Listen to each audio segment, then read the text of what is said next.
Welcome back to Tyreek Talk. Today, I'm on the Upper East Side at Salon 94, stepping into an exhibition by Urs Fischer, an artist whose work constantly challenges what we expect art to be and how it should behave. Fischer is known for a practice that's deliberately unpredictable. He works across sculpture, installation, painting, and photography, creating pieces that can range from something incredibly small and intimate to large-scale environments that completely transform a space. And what's interesting is that his work never feels fixed. It's always shifting, conceptually, physically, and even over time. Born in Zurich in 1973, Fischer originally studied photography, but his approach has always been broader than any single medium. His work pulls from a wide range of influences, everything from carpentry, which he learned from his father, to photography, to everyday objects and materials. And there's a kind of humor running through all of it, a subtle, almost absurd quality that takes something familiar and turns it into something unexpected. You'll notice recurring elements throughout his work: chairs, birds, bodies, mirrors, food, even holes. These aren't random. They're part of an ongoing exploration of opposites: construction and destruction, permanence and impermanence, reality and illusion. One of the most compelling aspects of Fischer's work is how it exists in time.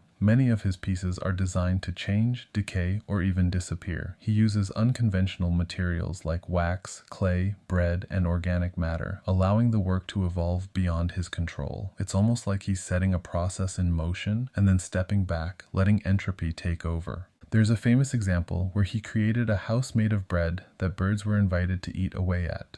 In other works, wax sculptures slowly melt over the course of an exhibition. So the artwork you see on day one isn't the same as what you see weeks later. It's constantly transforming, challenging the idea that art should be permanent or preserved. Furniture also plays a major role in his work, especially chairs. Fischer often takes functional objects and reimagines them in ways that feel slightly off, slightly surreal. A chair might be too tall, too distorted, or placed in a context that makes it unusable. It becomes less about function and more about perception. And that's really what his work is doing. It's asking you to question what you're looking at. Through illusion, scale, and material, Fischer blurs the line between the real and the surreal. Something can feel hyper-real one moment and completely strange the next. There's also this idea, described by curator Jessica Morgan, that Fischer's work exists across three zones: the public space, the studio, and the realm of fantasy. And you really feel that here. The gallery becomes a kind of stage where objects act out these quiet, sometimes absurd, sometimes profound scenarios. The setting of Salon 94 adds another layer to the experience.